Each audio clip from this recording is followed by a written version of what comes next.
ఒకే ఒక్క చెట్టు, అది మొత్తం అడవిలా కనిపిస్తుంది. ఒక మహిళ త్యాగంతో ఈ చెట్టు పుట్టిందని స్థానికులు నమ్ముతారు. ప్రపంచంలోనే అత్యంత విస్తారమైన మర్రి చెట్టు, గిన్నిస్ వరల్డ్ రికార్డులో స్థానం సంపాదించిన ఈ అద్భుతం ఇదే తిమ్మమ్మ మర్రిమాను. ఈరోజు మనం ఈ మహావృక్షం వెనుక ఉన్న చరిత్ర, పురాణం, వాస్తవాలు మరియు ఇక్కడికి వచ్చే ప్రతి ఒక్కరూ ఎందుకు ఆశ్చర్యపోతారో తెలుసుకుందాం. ఈ అద్భుతమైన మర్రి చెట్టు ఆంధ్రప్రదేశ్లోని శ్రీ సత్యసాయి జిల్లా కదిరి పట్టణానికి సుమారు 25 కిలోమీటర్స్ దూరంలో గూటిబయలు గ్రామం సమీపంలో ఉంది. ఇది సాధారణ చెట్టు కాదు. ఇది దాదాపు 9 ఎకరాలకు పైగా విస్తరించి భారీ నీడను కలిగి ఉంది. 1989లో ప్రపంచంలోనే అత్యంత విస్తారమైన చెట్టుగా ఇది గుర్తింపు పొందింది. ఇప్పుడు ఈ చెట్టు చరిత్రలోకి వెళ్దాం. సుమారు 600 సంవత్సరాల క్రితం ఈ ప్రాంతంలో తిమ్మమ్మ అనే భక్తి శ్రద్ధలు కలిగిన ఒక మహిళ జీవించిందని స్థానిక కథనాలు చెబుతాయి. ఆమె భర్త బాలవీరయ్య తీవ్ర అనారోగ్యంతో బాధపడేవాడని చెబుతారు. తన భర్తకు చివరి వరకు సేవ చేసిన తిమ్మమ్మ భర్త మరణించిన తరువాత అప్పటి ఆచారం ప్రకారం సతీ సహగమనం చేసిందని స్థానిక పురాణం చెబుతుంది. ఆమె అంత్యక్రియల కోసం ఉపయోగించిన ఒక కర్ర నుండి ఈ మర్రి చెట్టు మొలకెత్తిందని స్థానిక విశ్వాసం. ఈ కథనం స్థానిక జానపద సంప్రదాయాల్లో ప్రసిద్ధి చెందినది. ఈ చెట్టును దగ్గరగా చూస్తే ఒక్క కాండం కనిపించదు, ఎందుకంటే వేలాది గాలివేర్లు నేలను తాకి కొత్త కాండలుగా మారిపోయాయి.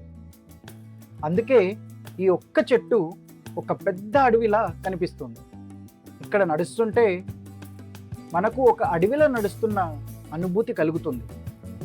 ప్రతి కొమ్మ, ప్రతి వేరు ఈ చెట్టు వయస్సుని చెబుతున్నట్లుంటాయి. 1989లో ఈ చెట్టు ప్రపంచంలోనే అత్యంత విస్తారమైన మర్రి చెట్టుగా గిన్నిస్ వరల్డ్ రికార్డ్స్లో నమోదైంది. ప్రపంచం నలుమూలల నుంచి ప్రకృతి ప్రేమికులు, ఫోటోగ్రాఫర్స్, స్టూడెంట్స్, పరిశోధకులు ఈ చెట్టును చూడడానికి వస్తుంటారు. ఈ చెట్టు కింద తిమ్మమ్మకు అంకితమైన చిన్న ఆలయం ఉంది. స్థానికుల విశ్వాసం ప్రకారం సంతానం లేని దంపతులు ఇక్కడ భక్తితో ప్రార్థిస్తే సంతానం కలుగుతుందని నమ్మకం. ప్రతి సంవత్సరం శివరాత్రి సందర్భంగా భారీ జాతర నిర్వహించబడుతుంది. వేలాది మంది భక్తులు ఇక్కడికి చేరుకుంటారు. ఇది స్థానిక విశ్వాసం మరియు ఆచారంలో భాగం.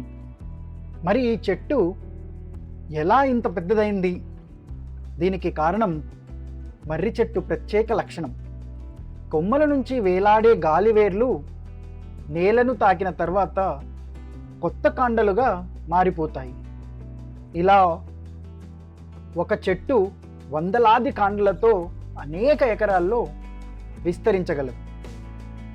అందుకే దీనిని చూస్తే ఒక అడవి అనిపిస్తుంది, కానీ నిజానికి ఇది ఒక్క చెట్టే. ఇక ట్రాన్స్పోర్ట్ విషయానికి వస్తే ఈ ప్రదేశాన్ని మీరు సందర్శించాలంటే ఇది కదిరి నుంచి 25 కిలోమీటర్స్ దూరంలో ఉంది. కదిరి నుంచి మనకు ఆటోస్ ఫీజిబిలిటీలో ఉన్నాయి.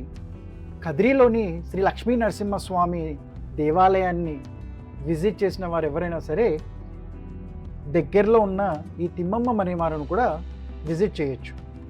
ఈ ప్రాంతానికి దగ్గరలోనే మనకు మహాకవి వేమన గారి సమాధి కూడా ఉంది.